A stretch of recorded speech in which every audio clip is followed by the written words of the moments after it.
patología. De la siguiente ya pasan a cardio. Muy bien. Tuberculosis. Entonces, vamos a ver tuberculosis pulmonar. Hay conceptos aquí en tuberculosis que ustedes ya lo han visto posiblemente en otros cursos, en otros ciclos. Vamos a procurar ir por la parte clínica. Lo que les vamos a presentar, lo que les voy a presentar en la exposición de hoy día, que ya deben tener la mayoría, ya les envié los documentos, ¿no? su delegada, es básicamente trabajar la norma técnica actual, la que se encuentra en vigencia en el Perú. Las normas técnicas son documentos que en el Perú existen para varias enfermedades, ¿no? Para distintas patologías. En el caso de tuberculosis, la última norma técnica, la vigente, es la que salió en diciembre del año pasado, la 2024, la norma técnica número 221. Y esa es la que vamos a manejar actualmente. Entonces, antes de cualquier hablar de fisiopatología, fisiología, que solamente lo voy a nombrar aquí, ya que recordarán que ustedes están haciendo medicina clínica, es básicamente evaluación ya del paciente, su diagnóstico, otro camino. Hemos de encontrar el término de las definiciones operativas. Definiciones operativas son aquellos conceptos que estamos obligados nosotros a conocer.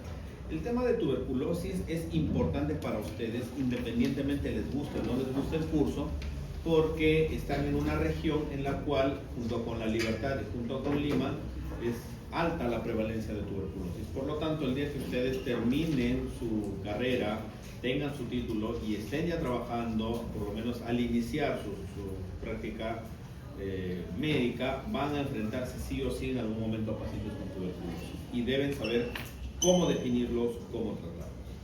Definamos algunos conceptos, ¿no? El caso de tuberculosis, el caso presuntivo de tuberculosis. En el caso de presuntivo, vamos a hablar de sintomatología. ¿Qué sintomatología debe presentar nuestro paciente para nosotros sospechar de tuberculosis?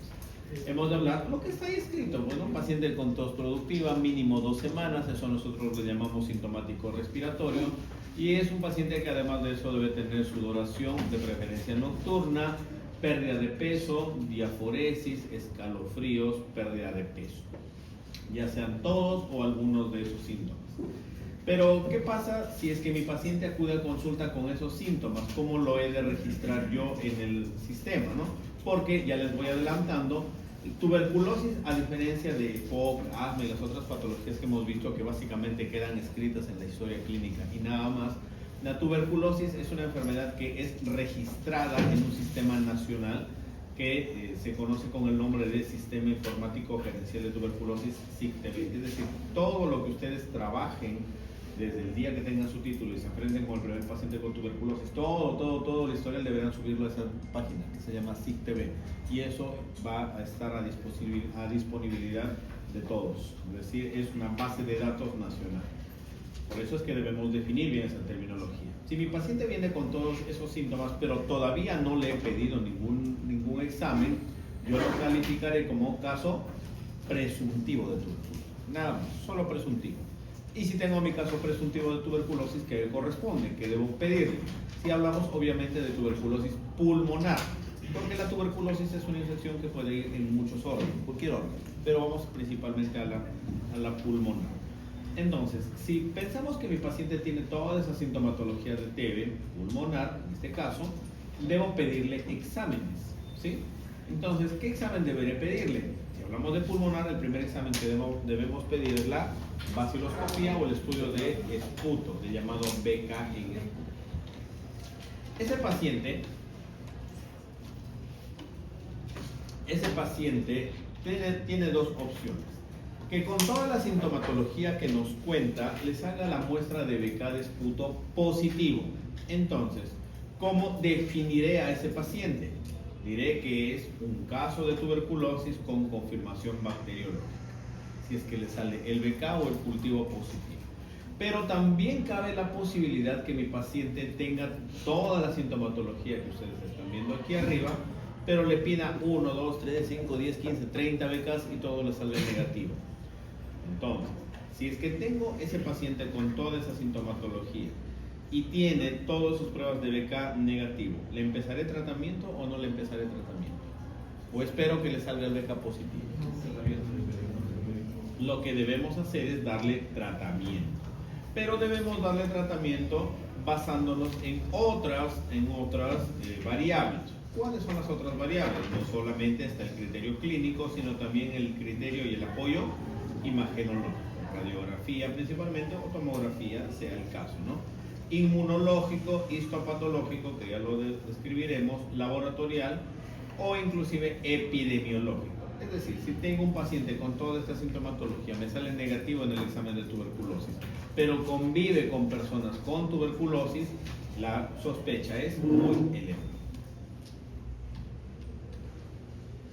Caso de TB pulmonar, obviamente es un paciente con tuberculosis a quien se le diagnostica TB por algún examen, ¿no? Eso no hay mucho que pensar en esa parte, ¿no? Se le confirma, dependiendo del órgano afectado, tenemos el resultado y se define el caso de tuberculosis.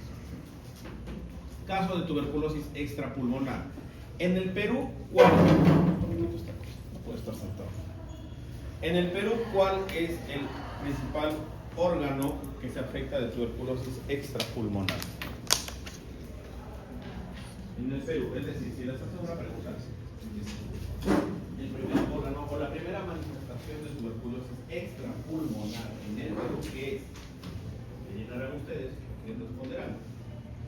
Les doy opción: A, ganglionar; B, pleural; C, intestinal; D, meningo; E, ósea.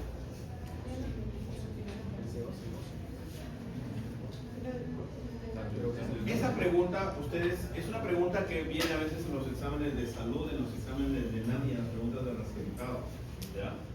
Esa pregunta tiene dos posibles respuestas dependiendo de lo que está escrito y de lo que ustedes interpreten.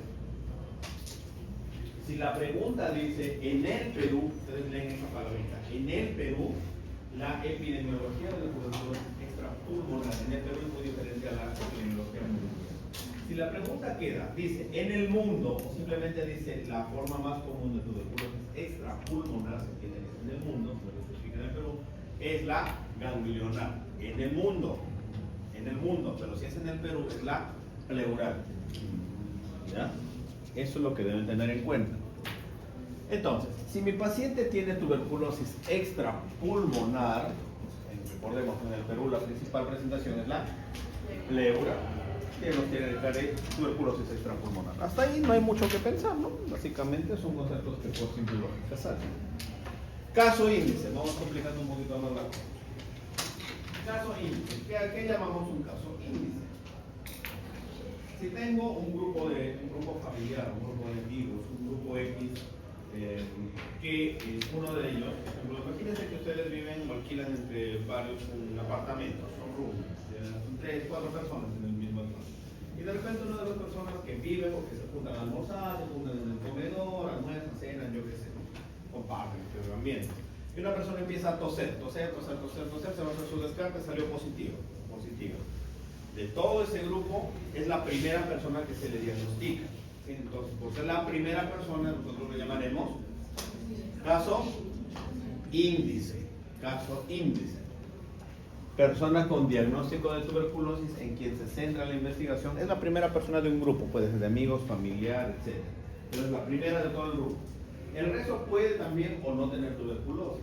Imaginemos que, bueno, todavía no sabemos si tiene o no tiene tuberculosis. ¿Cuál será la siguiente indicación? Entonces, viene mi paciente con toda la sintomatología, es sospecha de tuberculosis, le tomamos su prueba, sale positivo, confirmo diagnóstico con caso de tuberculosis pulmonar, que es lo que tengo ahí, ¿ya? Y diré que como es la primera persona de ese grupo que yo he hallado, eso lo indicaré, o diré que es el caso índice. Y el resto, ¿cómo los catalogaré? Todos los amigos son los que viven juntos. Son los contactos. Entonces, en el numeral de abajo dice contactos. Personas que han tenido exposición al caso índice y compartieron el mismo domicilio, frecuentaron el mismo espacio. En el caso de los contactos, cuando ustedes hagan la entrevista en algún momento de alguna persona con tuberculosis y les dicen, ¿alguien más de tu familia tiene tuberculosis? Siempre pregunten si frecuentan a esta familia. Porque hay algunos que te dicen, son pacientes con tuberculosis y te dicen, sí, mi hermano, mi papá, mi mamá, mi vecino, vecina cerca, también tienen tuberculosis. Pero tú preguntas, ¿pero conviven o se frecuentan? Ah, no, vive lejos, vive en otra ciudad. Ah, eso no cuenta. Entonces, siempre pregunten si conviven o se frecuentan. Esa es la palabra clave. ¿Ya? Entonces, índice, la primera persona con tuberculosis en un grupo. El resto serán los contactos. Y deberemos censar y estudiar a los contactos para ver que el resto, para confirmar o descartar que tengan también tuberculosis. Ahora, cuando tu paciente tú lo captas, ese paciente de ese grupo de amigos tiene la sintomatología, ya le confirmaste, o puede que no le confirmes, ¿no? Pero le tiene todos los síntomas. Y le sacas una radiografía o tomografía y tiene una imagen que es típica de tuberculosis. ¿Qué vas a decir? ¿Es o no es? ¿Es o no es tuberculosis? Persona que tiene tos productiva por 15 días o más, está con tos con flema, está botando sangre, está bajando de peso, está con sudoración nocturna, está con escalofríos, sospechas de tuberculosis, le sacas una imagen de pulmones, en la radiografía o tomografía tiene una imagen típica de tuberculosis, pero todos sus becas son negativos. ¿Es o no es tuberculosis? ¿Le empiezan o no le empiezan? Sí, solo que especificarán tuberculosis con confirmación bacteriológica o tuberculosis sin confirmación bacteriológica, pero sigue siendo tuberculosis. Cuando es sin confirmación bacteriológica, ustedes especificarán si es tuberculosis por criterio clínico, tuberculosis por criterio radiológico, tuberculosis por criterio epidemiológico, etc. Así. Ustedes tienen toda la facultad de empezar tratamiento, pero si no consiguen el BK, siempre en su historia clínica coloquen el criterio por el que ustedes están diagnosticando. ¿Ya? Hasta ahí nos entendemos, listo. Caso índice es el primero del grupo. Estudias a los contactos. Pero ese caso índice, tú cuando le preguntas, le dices, ¿es la primera vez en tu vida que tienes el diagnóstico de tuberculosis? Esta persona te va a dar dos posibles respuestas. Te va a decir, sí, es la primera vez en mi vida que tengo. Entonces, ¿tú cómo lo registrarás? Como dice ahí en el texto. Caso nuevo. Es un caso nuevo, ¿no? La primera vez que tienes tuberculosis. Entonces, es un caso nuevo. Primera vez en su vida que tiene tuberculosis. ¿Sí?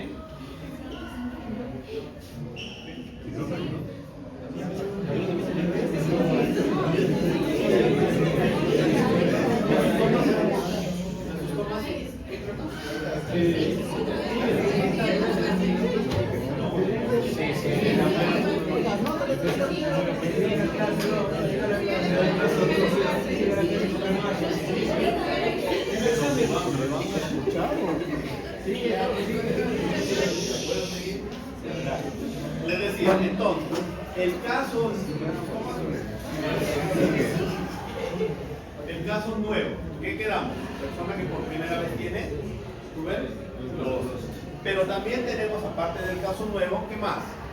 El paciente que te dice, nunca he tenido yo tuberculosis, perfecto, pero necesita otra posibilidad, que te diga, sí he tenido tuberculosis. ¿Cuándo? Hace como 20 años que me tuberculosis. Ya, y recibiste tu tratamiento. Recibí hasta la nueva dosis médica. No, pero ¿y a dónde vas a correr?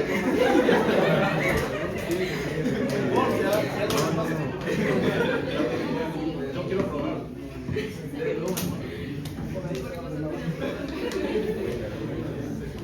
Les decía, entonces, la persona puede que haya tenido tuberculosis antes, ¿ya? Pero te dice, sí acudí al puesto, me dieron mi tratamiento, pero no aguanté y ya la dosis 20, 21 la dejé porque me ardía el estómago, me daba dolor de cabeza, me daba pereza levantarme de mi cama, yo que sé, te daba 20 pelos, pero nunca completó su primer, o sea, ni siquiera llegó a completar 25 dosis.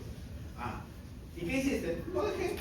Hace tiempo lo dejé, ahorita vengo para continuar, te dice. Vengo para continuar mi tratamiento. ¿Cómo lo catalogas? ¿Qué dice? Caso nuevo. Persona que nunca recibió tratamiento o que recibió tratamiento menos de 30 días o 25 dosis continuas. O sea, si ese paciente hace menos de un mes que abandonó, o sea, recibió ni siquiera un mes recibió de tratamiento y entonces ni siquiera llegó a las 25 dosis. Lo abandonó, dejó tirado el tratamiento porque se le ocurrió o X cosas y viene a tu consulta y te dice, sí lo dejé hace como un mes, me quedé en la dosis 20, vengo para continuar mi tratamiento. ¿Pero qué le dices? Así continuamos con la dosis 26. Arrancas desde cero. No, pero ¿por qué? No. La norma me dice bien claro, si tú me abandonaste por lo menos 25 dosis o te desapareciste de más de 30 días, arrancas desde cero, no importa dónde te hayas quedado. No, que ha faltado un mes para terminar. Desde cero. ¿Eso sigue siendo un caso nuevo? ¿Sí? ¿Se entiende? Pues fue un tratamiento incompleto. Pero también tenemos el caso antes tratado. El caso antes tratado es lo que suele haber en las recaídas. Por ejemplo, paciente que te dice, yo tuve tratamiento hace 15 años, hace 10 años, hace 5 años, lo completé, me fui bien, pero ahorita de nuevo estoy con síntomas y otra vez le sale positivo. Es una persona que terminó su tratamiento y un tiempo después, puede ser meses o años después, otra vez vuelve a presentar tuberculosis. Puede que se haya recontagiado de alguien, porque no es que me dio tuberculosis una vez en la vida y nunca más tengo. Puedo volverme a contagiar. Por lo tanto, recaí. Recaída, no se olviden. Sufriste una vez el mal, descansas un tiempo y vuelves a caer. Es como el tramposo más o menos. Sufriste un tiempo bien, mal, te chaparon, descansas un tiempo, pero vuelves a caer. Más o menos, ¿sí me entendieron la lógica? Murió una enfermedad, se recuperó, pero volvió a enfermar. Eso es una recaída. Pérdida de seguimiento. Paciente que está recibiendo su tratamiento, pero su tratamiento viene, y de repente el paciente X no vino hoy día, solo vino mañana. No vino al otro día, no vino al día siguiente, no vino, se desapareció. ¿Cómo lo registran? Como pérdida del seguimiento o simplemente le ponemos abandono. Fracaso. Fracaso en el tratamiento. Empieza su paciente con todos los síntomas, pérdida de peso, sudoración, hemoptisis, todo lo demás. Empiezas el tratamiento hasta que tiene un método positivo. Primer mes de tratamiento, ¿qué esperas? Que tu paciente, si estaba sangrando, no sangre. Si había bajado de peso, esperas que recupere. Si estaba con fiebre, esperas que no tenga fiebre, etc. Eso es lo que esperas, que vaya bien. Pero pasa un mes, sigue igual o peor. Pasa otro mes, sigue igual o peor. Los PK siguen positivos. ¿Qué dicen? ¿Mi tratamiento es exitoso o ha fracasado? Ha fracasado. El paciente fracasa ¿cuándo? Le damos un tratamiento y no mejora. Entonces, ¿qué debemos hacer? Concluirlo y cambiarlo por otro esquema. Eso es un fracaso del tratamiento. En cuanto a contactos, solamente quiero que se aprendan de esto, contacto nada más, que es quien ha tenido exposición al caso índice, punto. Estos A, B y C no necesito que se lo aprendan.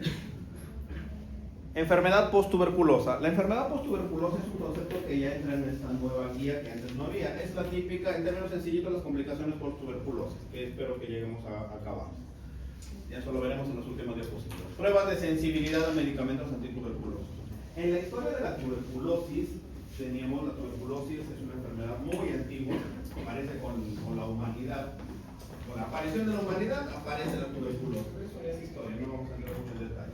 Pero lo que sí vamos a mencionar es la evolución de las pruebas en el tiempo. Imagínense cómo era la tuberculosis, cómo se trataba la tuberculosis hace 100 años, un poco menos de 100 años, cuando no había tratamientos, no había medicamentos para la tuberculosis. ¿Cómo creen que se trataba la tuberculosis?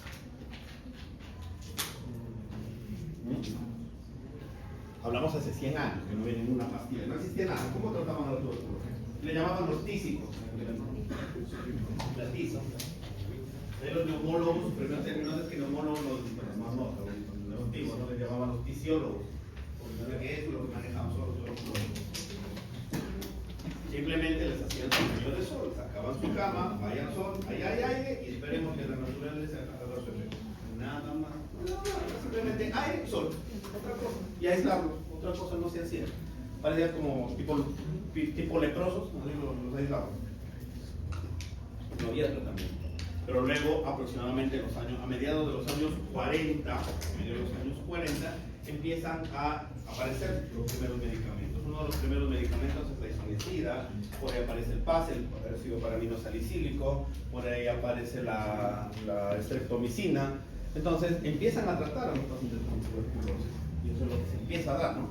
Pero, ¿qué es lo que pasaba en esos primeros pacientes? Tú les dabas un tratamiento, pasaba un mes, no sabían lo de la vasculoscopía, no sabían lo de los esquemas, le daban un tratamiento y veían que mejoraba. Un mes de tratamiento y chao, pues, lo dejan a los pacientes, porque ya estuvo mejor. Y efectivamente, clínicamente ha mejorado, pero pasaban 30, 40, 50 años y ya cuando está viejito, viejita, viene de nuevo con tuberculosis. ¿Qué pasó? Eso se llama recaída. Mi paciente recayó. pero luego con el paso de los años empezaron a mejorarse las técnicas de diagnóstico, ¿no? O sea, aparecieron los cultivos, años 40, años 50, empiezan a aparecer los cultivos y dicen, no, podemos identificar la presencia del micobacterio o del germen causante en un cultivo, pero el cultivo demora mucho tiempo. El cultivo recoge la muestra hoy día y ¿en cuánto tiempo sale el resultado? Más o menos, ¿cuánto tiempo demora en crecer? ¿Cuánto tiempo tú vas a recoger el resultado de un cultivo de fruto para cultivos? Cultivos. Son promedio 2 meses. Promedio 8 meses, 8 semanas. Promedio 2 meses, a veces más, a veces son menos, pero son 2 meses. Mucho tiempo. Entonces, imagínate que estás en los años 60, en los años 50, tienes un paciente con sospecha de tuberculosis. Todavía de repente la técnica de la atención no estaba muy desarrollada y en los 2 meses te sale el resultado. Tú feliz de la vida, ¿no? Ya le encontramos que tiene tuberculosis. Vamos a comunicarle a mi paciente que ella tiene tuberculosis. No, ella se murió tranquila sin sumisa de mente. Muchos morían por tuberculosis y complicaciones. Entonces necesitamos mejorar los diagnósticos lo más pronto posible. ¿Y cómo?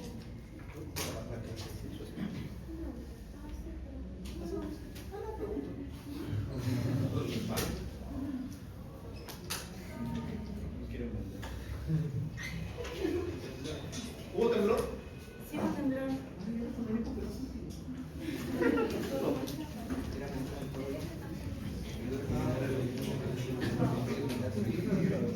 Voy a preguntar las cosas. Bueno, regresemos entonces.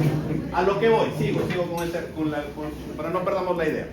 Decía, entonces pasa mucho tiempo, 2 meses, y para recién saber un resultado como que no es bueno. Entonces, si tu paciente le diagnostica hoy tuberculosis y deja el fruto ahora, imagínate los años 80, años 90, para mediados de los 90, son 2 meses para encontrar el resultado del cultivo. Y a ese cultivo recién puedes enterarte con ese cultivo si te salió positivo o no, si es que era un buen tratamiento que lo estaba tratando mucho tiempo.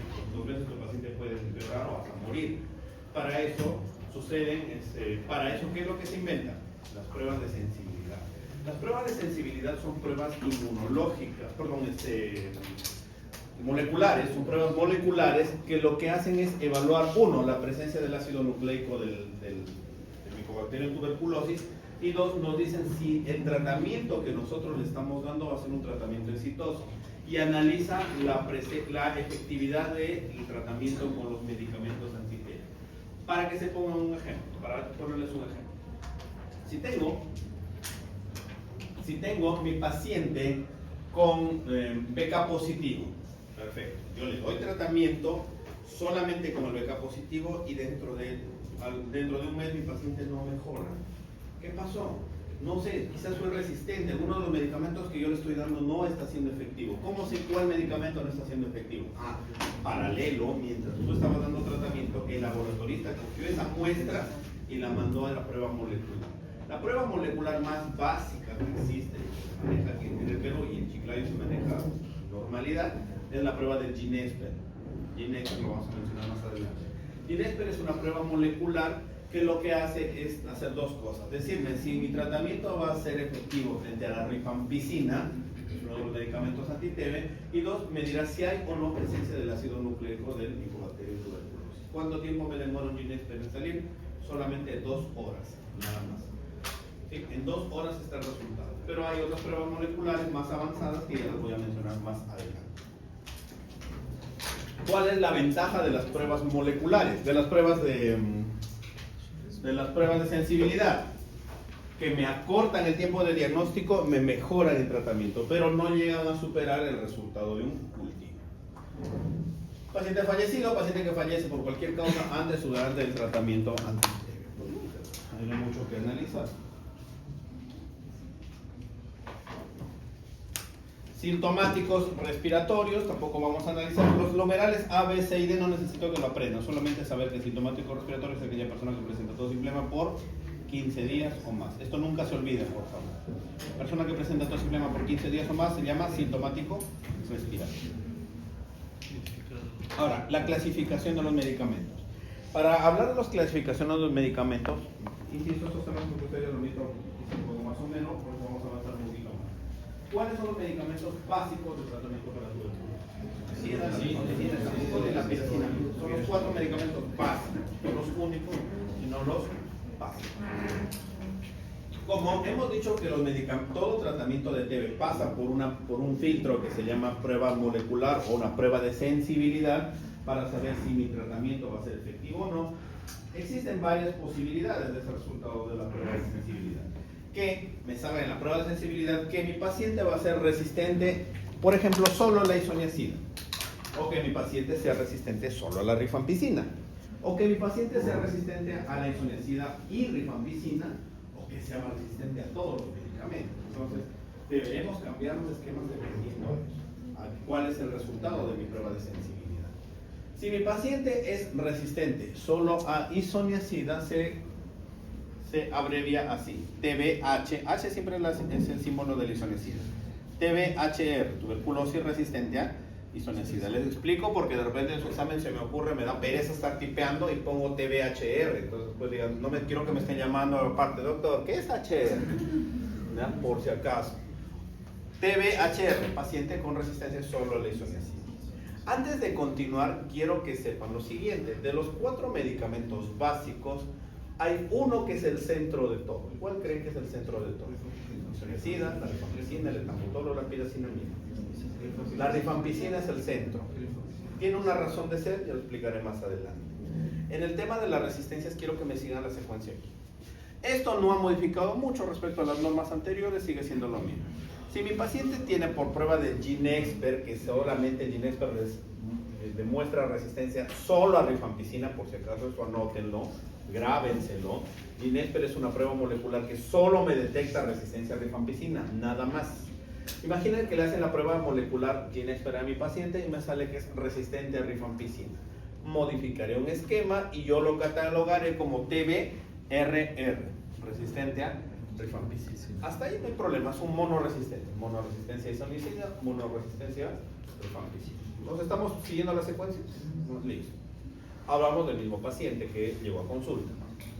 Pero imagínate que además de esa prueba molecular se pasa por otros filtros, otras pruebas moleculares, y te dice el resultado final. Tu paciente es resistente a isoniazida y a rifampicina.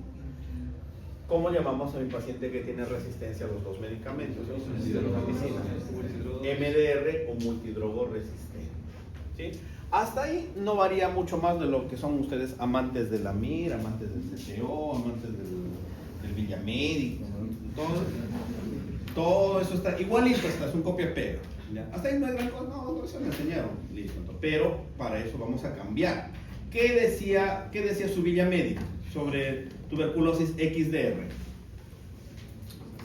¿O qué les enseñaron en tuberculosis XDR? ¿Qué es una tuberculosis? De lo que recuerden, ¿no? ¿Qué les recuerdan? ¿Qué les dijeron? ¿Qué es? Tuberculosis, ojo, estoy hablando de lo que era, decía, decía tuberculosis XDR o extensamente resistente, aquella en la cual es un MDR, es decir, resistente a isoniazida a rifampicina, más la resistencia a una fluoroquinolona, más la resistencia a un inyectable de segunda línea. ¿A alguien le suenan esas palabras? Sí. ¿Quién recuerda esas palabras? Levanten la mano, por favor. Sí, claro. ¿Quién recuerda esas conceptos? ¿Nadie lo recuerda? Mejor, olvídenlo. Eso ya no existe, eso es historia. Hasta el año 2023 esa era la definición de tuberculosis XDR, eso ya es historia. De lo que sea del 2023 para atrás el concepto de XDR ya no existen. Del 2024, 2025, ese es el concepto que manejamos. Pero para que me entiendan esos conceptos del XDR y pre-XDR, vamos a adelantar un poco diapositivas. Aquí. Esa diapositiva. Entonces, en el gráfico que ustedes ven a su izquierda, en la tabla que ven ustedes a su izquierda, dice clasificación antigua de los medicamentos anti-TBC. Hasta la norma técnica del Ministerio de Salud del Perú, hasta la norma técnica, no al año 2013, sino la norma que se emitió en el año 2013 y que tuvo validez hasta el año 2023 en el Perú, esa era la clasificación de los medicamentos anti-TB. Los medicamentos se clasificaban en 5 grupos, lo que ustedes ven ahí, ¿no? Donde el segundo grupo es de los inyectables y el tercer grupo es de las fluoroquinolonas. ¿Y cuáles son fluoroquinolonas? Lo que ven ahí, pues, ¿no? Levofloxacino, moxifloxacino. Entonces, en función a esa clasificación que ustedes ven ahí, lo que se decía una tuberculosis XDR era una tuberculosis en la cual el paciente tiene resistencia a isoniazida, resistencia a rifampicina y decía resistencia a un inyectable del grupo inyectable de segunda línea y a una fluoroquinolona. O sea, estamos aquí. Aquí estamos, ¿sí? Pero esto ya no existe, esto ya se borró. ¿Por qué? La clasificación actual es esa. Eso es lo que se maneja en el mundo. Grupo A, grupo B y grupo C. Ya no existe esos grupos del 1 al 5. Grupo A, grupo B y grupo C. Donde los medicamentos de grupo A, grupo B y grupo C, realmente esa clasificación sale de tratamiento para tuberculosis resistente. Por eso ahí hay varios nombres raros que ustedes quizás nunca los han escuchado, no les suena. Por ejemplo, bedaquilina, linezolid, son medicamentos anti-TB pero para tuberculosis resistente. Sin embargo, son los mejores en el tratamiento de la resistencia para medicamentos anti-TB. Entonces, ¿cuál es su trabajo? Aprenderse, doctores. Si es que alguno de ustedes, doctores, doctoras, se sabía esto de acá, resetean, ¿ya? Botan, borran, abren un espacio en su memoria y se empiezan a aprender esto. Porque este cuadro de acá es lo que ustedes van a manejar. Salvo que para el día que ustedes ya empiezan a ejercer con título, esa clasificación cambie, se pueden ver a la primera clasificación, pero si no cambia, eso es lo que ustedes van a manejar. Entonces, ¿qué me dice ahora un XDR? La definición actual del XDR sigue siendo tuberculosis MDR, es decir, una paciente que tiene tuberculosis resistente a isoniazida y rifampicina, más una fluoroquinolona, seguimos con la levofloxacino, moxifloxacino, más al menos un medicamento del grupo A, que puede ser medaquilina o linezolid. Regresamos.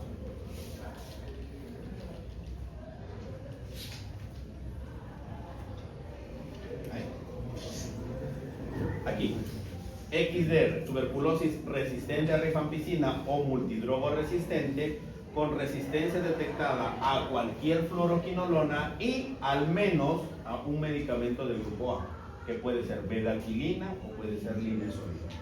Sus nombres raros se los empiezan a aprender porque de eso van a vivir, menos hasta que hagan su especialidad. Cuando se prenden un paciente con TB, me refiero. Y el concepto del numeral D que ven ahí, tuberculosis pre-XDR, es un concepto que recién aparece en las dos últimas normas técnicas, porque en el 2024, a inicios del 2024, salió una norma y luego la siguiente norma salió el mismo año, en diciembre del año pasado, que es la que estamos viendo ahora. En año 2024 en el Perú aparece el concepto de la tuberculosis pre-XDR. ¿Y qué dice la tuberculosis pre-XDR? Es básicamente un paciente con resistencia a rifampicina o multidrogo resistente, pero que adicional es resistente a cualquier fluoroquinolona. ¿Ven? Acá sigue prácticamente lo mismo, ¿no? Entonces, RR. Resistencia a cualquier fluoroquinolona, resistencia a cualquier fluoroquinolona. ¿Pero qué le faltó al pre-XDR? Los del grupo A. Entonces, ¿qué es un paciente con tuberculosis pre-XDR? Un paciente con MDR más resistencia solamente a una fluoroquinolona. ¿Qué es un XDR? RR, MDR más resistencia a fluoroquinolona más resistencia a al menos un medicamento del grupo A, que puede ser bedaquilina o linezolid. Eso se lo aprenden, es el nuevo concepto. Esa era la parte más compleja, porque eso es memoria. Ahora vamos a lo que eso ustedes ya lo conocen, entonces solamente vamos a reconocer algunos conceptos. El concepto de tuberculosis. La tuberculosis, el 99.9% de nosotros cuando nos preguntan qué es la tuberculosis, vamos a responder que es una enfermedad infectocontagiosa que afecta principalmente al pulmón, pero puede viajar o afectar a otros órganos, en los cuales el causante es el Mycobacterium tuberculosis. Eso no es una respuesta mala, es una buena respuesta, pero como les acabo de decir, es una respuesta incompleta. ¿Por qué es una respuesta incompleta? Porque realmente el Mycobacterium tuberculosis por sí solo no causa, no es el único causante de las enfermedades pulmonares de tuberculosis. Forma parte de un complejo, en el cual el complejo no solamente está formado por el Mycobacterium tuberculosis, sino existen otros micobacterios, llamados por ejemplo Bacterium, el Bovis, Microti, Africano y Canetti, que esos 5 tipos de micobacterios en conjunto forman el llamado complejo Mycobacterium tuberculosis. Que más del 90% de los casos de tuberculosis pulmonar esté generada por el bacilo de Koch o Mycobacterium tuberculosis es una cosa, pero no significa que es el único. Existen otras variedades que también pueden generar enfermedad tuberculosa. Todas esas variedades, junto con Mycobacterium tuberculosis, forman el llamado complejo Mycobacterium tuberculosis.